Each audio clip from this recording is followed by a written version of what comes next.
Ladies and gentlemen, it's spoiler time! And if you don't want to be spoiled and know all the juicy nastiness from the movie, then watch my slight spoiler review. Anyhow, let's start this one, baby!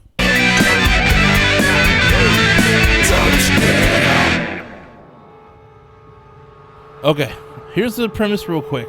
A blind veteran must use his military training to save a young orphan from a group of kidnappers. Now let's get into this bad boy. When it comes to my prediction of the girl Phoenix being the blind man's daughter, I was semi-correct, but it had nothing to do with the turkey baster though. Instead, the blind man found her outside of a burning house and took her to raise as his own, but Phoenix has no idea because she was too young to remember any of that. And the blind man lies to her and raises her as if he was her father and her mom died from the house fire. But we find out later, when she's kidnapped, it is revealed that her real father is the leader of the gang that took her. Oh my God! And the blind man, everything that he told her was a lie. Oh my God! Oh, but wait, it gets worse. Her mom is still alive. So you'd think it would be a happy family reunion, right? Phoenix meets her real dad and mom. Well, it turns out Mama is sick and needs a new heart.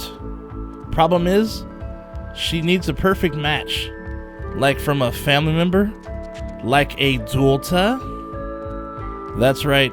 Turns out Phoenix's parents are drug dealers and her home burned down because Mama was cooking up some drugs.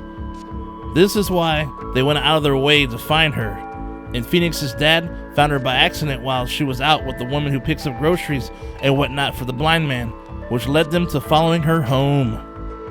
That was a huge plot point until we got to the end, where the blind man confesses his past to Phoenix. Let's back up a little bit. After she was kidnapped, his house was set on fire. So how was the blind man able to find Phoenix? I'm glad you asked. The gang left their dog behind, so the blind man had the dog lead him to the home. Simple as that. And of course, when he arrives, all hell breaks loose. The blind man takes out all the baddies, but he's fatally wounded, and finally tells Phoenix what he did in his past, and she needs to move on because he's a bad man, and dying obviously. There's no way this dude deserved to live after all this shit he's done, right? So, the turkey baster man has taken the ultimate dirt nap. I'm not sure how many people stayed afterwards, but there is an after credit scene that shows Phoenix visit the blind man's grave, and she gifts him with a turkey baster. I'm just fucking around. Not true, just mess around, just having some fun. But let's get to some violent scenes. As I said in my other review, I enjoyed this one dude getting his mouth and nose super glued shut, and they had to poke a hole through his cheek so he could breathe. Then dude eventually used a knife to cut his mouth open and all, but yeah. Another cool scene that I enjoyed though was the explosion that occurred and a guy was basically melted into the wall. He looked like one of those cheap decorations you see at someone's house for Halloween. Something like that. My last favorite kill was actually the last one. Phoenix's dad gets a good old thumbs in the eyes by the blind man. Watching the blood ooze out was pretty cool. Then later, Phoenix gives Daddy the final death blow with a good stab through the chest. I also said this movie had some similarities to The Professional. So, there's a part where Phoenix's dad is ordering his gang to find him.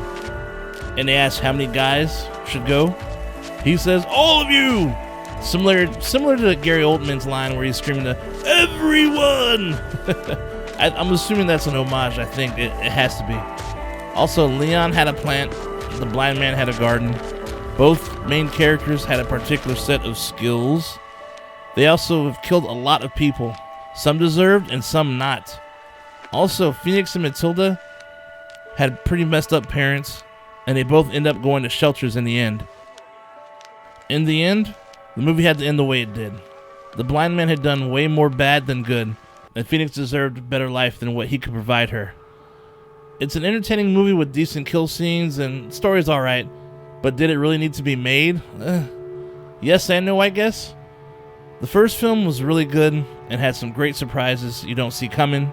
I mean, blind man holding a woman captive to have his baby using a turkey baster to impregnate her Who saw that shit coming, right? This film attempts to make him a protagonist, but fails because, in reality, he ain't one. There's no mention of the original movie at all. But if you never watched the first film, then this will be more enjoyable because it's really its own movie. Question for you. Should I do more spoiler reviews? Or maybe do like a half non-spoiler then add spoilers at the end? What do you guys think? Anyway, thanks for taking the time to watch my video. Please like and subscribe, because on the Don't Split Up channel, hell has never been so cool. Shay Nasty out. I'll see you soon. Would you steal a car? No. Would you steal a computer? No. Would you steal a purse? No. Would you steal a TV? No. Have you subscribed to the Don't Split Up channel yet? No. Viewing without subscribing is a dick move. Don't be a dick. Subscribe. Click and subscribe. It's free.